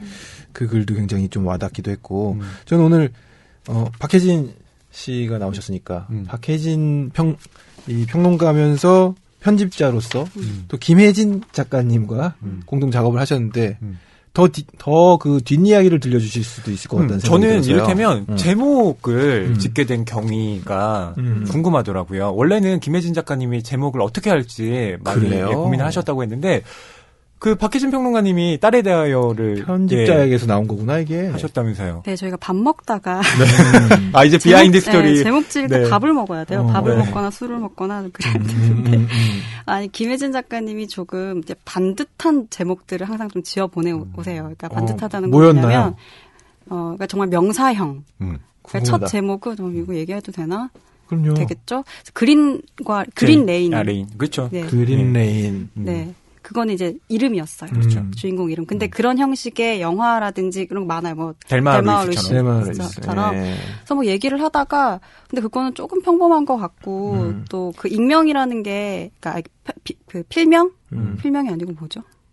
거기서 거기에서는 닉네임처럼 쓰는 거죠. 그 닉네임이라는 게 작품 안에서도 중요한 의미가 있기는 하지만 이게 다 포괄하지 못해요. 내용을 모르는 사람들이 봤을 때는 조금 이제 접근도가 낮은 제목이어서 얘기를 하다가 가장 좀 보편적이고 좀 당연한 얘기로 결론이 된 거예요. 그래서 이제 이게 되게 막 중구난방이네요, 얘기가. 그러니까 그때 저랑 김혜진 작가 그리고 저희 회사에 다니고 있는 다른 편집자. 근데 그 편집자는 이 소설의 내용을 잘 몰랐어요. 그래서 우리가 제목을 지어야 되는데 너무 고민이다 이런 얘기를 했더니 그 편집자가 무슨 내용이냐 물어본 거죠. 그래서 뭐 이런 줄거리 얘기를 하다가 딸에 대한 얘기다. 나왔어. 네. 라고 얘기를 해서 딸에 대하여? 라고 했는데 그것이 조금 아주 직접적이지도 않으면서 또 그렇다고 뭐 아주 보편적이지도 않아서 그 적정선을 좀 잘 유지하고 있는 그러니까요. 말인 것 같아서 그럼 그걸로 하자 이렇게. 제목 너무 잘 지었어요. 그러니까요. 이 제목 정말 딸에 대하여가 아니었으면 안 됐어요. 제 생각에 이거. 그린과 레인이었으면 약간 좀 순위에 변동이 그러니까요. 있을 수 있겠다. 맞아요. 그 정도예요. 정말 라는 제목이 반이라는 얘기가 많이 돌거든요. 맞아요. 어깨에. 예. 그날 밥을 먹기를 정말 잘한 것 같아요. 낭만서점에서 그 다룬 적이 있는지 모르겠는데요. 그 82년생 김지영도 그 편집자님이 지으셨다고 제목을 네네. 최근에 봤었거든요. 야, 근데 저 제목 정할 때 좀 여쭤봐도 되나요? 근데 그 제목을 이제 원래 작가가 이제 주신 제목이 있었고 그걸 조금 변형한 거죠. 이제 거기서 좀 포인트 되는 것들을. 예를 들면 뭐 파리 맞아요. 820401 김지영 이랬는데 거기서 좀 82년생 네. 김지영. 카피로 적합하게. 너무 잘 지었다. 그러니까요. 박혜진 평론가님이 진짜 스타 편집자예요. 와, 이거 뭐 얼마나 책을 많이 히트시키셨습니까? 송구하고 밥을 안 사. 내년에도 이 기운을 내년에 어떤 이름을 지으실지 제가 기대하면서 보겠습니다. 네. 제가 딸에 대하를 보면서 계속 좀 궁금함이 들었던 부분이 이 책과 김지영이 모두 젊은 작가 시리즈잖아요. 그리고 둘 다 그 모녀의 이야기를 다루고 있다고도 볼 수 있을 것 같고, 그 책을 편집하고 그리고 나중에 책을 출간해서 내시면서 그 두 책의 연관성에 대한 뭐 생각을 하신 적이 있으신가요? 사실 저는 읽으신 분들은 그 두 책을 같이 비교하면서 얘기를 많이 하세요. 네. 근데 저는 그 연관성을 별로 생각을 해보지 못했고 정말 다른 소설이라고 생각했어요. 그러니까 풀어가는 방식도 너무 다르고 일단 화자도 너무 다르고 하지만 뭐 전체적으로 그 밑에 깔려있는 세계관이라든지 이런 것들은 좀 공유되는 것들이 있죠. 그러니까 좀 소외된 여성들의 이야기라는 점에서 그렇지만 포인트가 다르기 때문에 그 소설을 이제 같이 연결시켜야겠다는 생각을 사실 별로 못했어요. 네, 저는 그 포인트를 이렇게 연결시킬 점을 뭐 이렇게 못 찾으셨다라고 했지만 저는 평론가님의 내적인 무의식은 특히 저는 해설을 보면서 느꼈는데 이 해설을 둘 다 여성학자가 썼거든요. 예, 82년생 김지영은 이제 김고연주 선생님이 썼고 그 딸에 대하여는 김신영경 선생님이 썼잖아요. 그러니까 이걸 문학평론가의 관점이 아니라 이걸 굉장히 사회학적이고 그러니까 젠더라는 것으로 사람들에게 전달시키고 싶은 이 박혜진 평론가님의 어떤 의도, 프로듀싱이 있구나. 그렇죠. 예. 그게 분명히 저는 이 책의 어떤 공론화, 담론화에 일정 맞아요. 부분 기여를 했다고 봐요. 그렇죠. 이미 벌써 2017년을 꿰뚫는 어떤 페미니즘이라는 담론을 가지고 가는 책들이고 그렇죠. 그걸 또 어떻게 풀어내서 대중들한테 이렇게 접목시킬 것인가. 그 해설이 되게 중요한 역할을 하거든요. 왜냐하면 책을 다 읽고 나서 독자들이 제일 먼저 뒤에 해설을 본단 말이죠. 그걸 보면서 자기의 전 읽기도 전에 봅니다. 아, 그렇군요. 그러니까 자기 독서의 어떤 폭을 그것으로 수정하거나 뭐 결정하거나 이런 경우가 되게 많아요. 예. 근데 맞아요. 그러고 보니까 그러네요. 해설 사실 82년생 김지영은 보다 쉽게 판단했고요. 이것을 어떤 포지션을 갖고 있는 분에게 그 해설을 맡겼으면 좋겠다는 거 훨씬 쉽게 판단했고, 딸에 대한 사실 고민이 많았어요. 근데 이 소설에 대한 어떤 문학적인 구조라든지 문학성에 대해서 이야기하는 건 약간 차후의 일인 것 같았고, 그건 개별 그 평론가들의 몫인 것 같았고, 소설에서는 이 소설이 하고 있는 이야기에 조금 더 초점을 주는 게 좋지 않나. 그래서 젠더라든지 노동이라든지 네, 여성의 노동 이런 것들을 조금 더 짚어주는 측면이 좋을 것 같았고, 그런 점에서 보면은 이제 여성학자에게 글을 이제 맡기면은 좀 더 거기에 부합하는 지점들을 많이 짚어주지 않을까라는 생각을 했죠. 네. 스타 편집자 박혜진 씨 모시고 얘기 나누고 있습니다. 네. 자, 이제 대망의 1위만을 남겨두고 있습니다. 두구두구. 자, 1위를 발표하겠습니다. 저희 낭만서점에서 다루기도 했고, 그레이트 토크 윗 낭만서점 행사를 할 때도 첫 책이었습니다. 김혜란 작가의 바깥은 여름. 1위에 꼽혔습니다. 네. 김혜란 작가님 축하드려요. 띠지 두르는 소리가 나네요. 방금 저 박혜진 평론가님 표정을 봤거든요.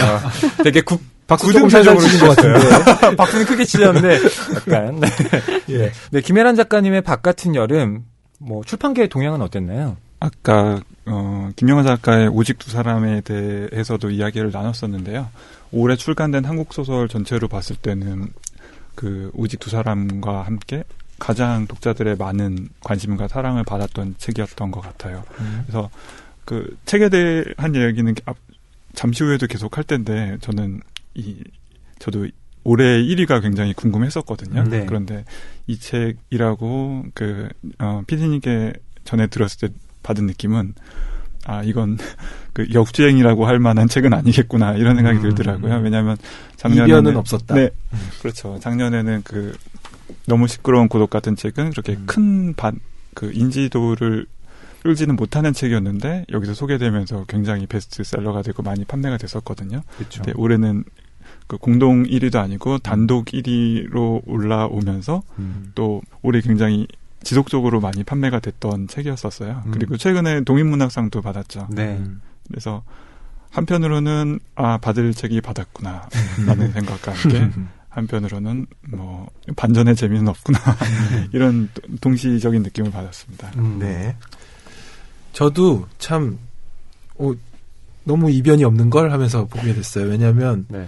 투어를 많이 다니면서 지방 그 동네 책방들 많이 다녔다고 말씀드렸는데 가는 데마다 있는 거예요. 그렇죠. 그리고 그 책방 주인분들도 너무 재밌게 읽으셨는지 꺼내져 있고 읽고 있고 제일 앞에 배치돼 있고 이런 책이었습니다. 근데 역으로 김혜란은 사실 이변을 허락하지 않는 작가이기는 해요. 그렇죠. 네, 김혜란이 소설을 발표할 때마다 정말 너무 좋은 소설들이었고 그 소설들이 묶여서 나오는 소설집은 좋을 수밖에 없죠. 네. 네. 네. 신영철 평론가가 몰라게티카라는 평론집에서 김혜란 작가의 이제 작품을 다루면서 제목을 아예 그렇게 달았어요. 평론 제목 자체는 이제 소녀는 스피노자를 읽는다인데 제가 기억에 남았던 대목은 누가 김혜란을 사랑하지 않을 수 있겠는가. 네. 그 말이 그럴 수 없죠. 예, 여전히 유효하다라는 걸 느끼게 돼요. 그래서 사실 제가 그 김혜란 작가에 대해서 아쉬운 부분은 이런 거예요. 그러니까 모두가 김혜란을 사랑해요. 아무도 김혜란에 대해서 이제 불만을 갖지 않죠. 그래서 내가 김혜란을 좋아한다고 했을 때 그건 아무런 말도 아니에요. 그러니까 그냥 뭐 취향이 고기는 맛있지 뭐 이런 거. 네, 맞아요. 네. 그런 아쉬움 아닌 아쉬움 같은 게 있죠. 그러니까 이번 작품은 근데 예전에 소설집들을 읽었을 때랑은 좀 다른 느낌이었어요. 그러니까 과거에 나왔던 소설집들에서 좀 밝고 명랑하고 씩씩하고 그러면서 또 막 통찰력이 있는, 그러니까 재치가 있는 이런 소설들이었다면 이번 소설은 좀 비극적이고 슬프고 그러니까 상실과 무력감에 대해서 아주 짙은 그 색채를 가지고 있는 소설들이었고 그래서 좀 무겁게 읽은 것들도 많고 그러면서도 너무 그 인사이트들은 너무 좋았고요. 네. 그레이트 토크위드 낭만 서점 때 작가와의 대화했던 기억이 나고 여기 있는 네 사람 중에 김혜란 작가님과 가장 말투가 비슷한 분은 구한의 MC님이신 것 같거든요. 맞아요. 천천히 말씀하세요. 네. 먼 곳을 바라보면서. 근데 사실 비행운도 약간 어두운 분위기의 소설집이었다고 할 수 있잖아요. 그래서 그 책과 아무래도 비교를 하면서 읽게 되었는데 비행운의 그 이야기들은 뭔가 파국이 딱 벌어진 상태에서 이야기를 딱 끝맺음한다는 느낌이 있었거든요. 앞으로 어떻게 될지는 뭐 몰랐다라든가 어떤 안 좋은 상황이 벌어진 상황에서 딱 이야기가 끝나는데요. 이 책에서는 그래도 조금 더 적극적으로 우리에게 필요한 위안과 위로들을 전해준다. 그런 느낌을 좀 받았었거든요. 그러면서 좀 미묘하게 조금 더 그 차이가 드러났던 부분이 있었다고 느낌을 받았던 책이었습니다. 근데 그 계기가 무엇인지는 뭐 예상이라든가 추측이라든가 이런 건 하겠지만 정확히는 모르겠어요. 저희 그 낭독극장을 했을 때 올라오셔서 대화 나눌 때 소설을 쓰고 내고 얼떨떨한 기분이었는데 저희가 이제 무대에서 낭독을 하고 있으니 이 소설이 나로부터 떨어져 멀리 이제 가는 것 같다는 그런 표현을 하셨어요. 그래서 작가는 작가구나. 본인의 소설을 이렇게 그렇게 느낄 수가 있구나 하는 그런 생각을 했었습니다. 네. 김혜란 작가님이 장편 소설은 지금 두근두근 내 인생 내셨잖아요. 네. 뭐 그 이후에도 장편 작업을 조금 시도하신 걸로 알고 있는데 저는 김혜란 작가님이 물론 장편 소설을 잘 쓰시겠지만 그냥 단편 작가로 계속 남으셔도 좀 좋겠다라는 생각이 들어요. 그러니까 어떤 거냐면 왜 노벨 문학상 받았던 앨리스 멀로처럼 정말 주옥 같은 단편을 계속 발표하는 작가로 우리 곁에 좀 계속 남아 계셔도 독자인 저로서는 행복하겠다라는 생각이 들었는데 저는 김혜란 작가님의 가장 큰 장점은 소설이 생활에 밀착해 있다는 거예요. 네. 그러니까 김혜란 작가님의 그 인기를 얻은 소설들은 그 보면 대부분 노량진, 예, 그다음에 그 이제 취업의 준비를 열심히 하고 있는 20대, 예, 혹은 30대 청년들의 이야기가 정말 많았거든요. 근데 그 디테일들이 이 작가는 진짜 이런 생활을 해봤겠구나 싶을 정도로 굉장히 자세하게 그리고 그 어떤 그 안에 있는 사람들만이 느낄 수 있는 비애 같은 것들을 정말 잘 포착해내더라고요. 그러니까 김혜란 작가님이 그러니까 많은 사람들로 하여금 이렇게 공감을 불러일으키는 것은 결국에 이 작가가 그 어떤 가식이나 포즈를 취하는 것이 아니라 정말 현실에 단단하게 두 발을 딱 딛고 서서 자기가 느끼고 보고 이런 것들만 쓰기 때문에 사람들이 진짜 사랑할 수밖에 없는 것 같아요. 이거 맞아 나도 그렇게 느꼈는데 이런 식으로요. 그런 부분들이 그 드러나는 문장들을 보게 될 때마다 좀 감탄하게 되는 면이 확실히 있더라고요. 그래서 다른 어떤 소설들은 뭐 제목을 구체적으로 얘기하진 않겠지만 처음부터 끝까지 보면서 이 책에서 좀 인상적인 문장들을 찾아서 그 따로 모아보려고 해도 그런 게 안 나오는 책이 있거든요. 이게 나쁘다는 게 아니라 그 책의 특성 자체가 그렇게 드라이하게 쓰여진 거죠. 그런데 그 김혜란 작가 책을 보면은 그 단편 하나마다 꼭 10개 이상씩은 밑줄 긋게 되죠. 네, 밑줄을 긋게 되고 이렇게 가슴에 탁 와닿는 문장들이 나타나서 이런 그 표현력, 문장의 독창성에 대해서는 이야기를 하지 않을 수가 없는 것 같아요. MD시니까 또 딱 발췌해가지고 따옴표해서 이렇게 걸어놓기에도 좋은 것들을 많이 찾으실 텐데 그래서 아무래도 나오는군요. 아무래도 독자들에게 딱 그 바로 와 닿을 수 있는 그런 한 줄의 카피를 찾는 게 굉장히 중요하기 때문에 좀 눈여겨서 많이 보게 되거든요. 네, 이렇게 2017 소설가 50인이 뽑은 올해의 소설 1위까지 만나보셨는데요.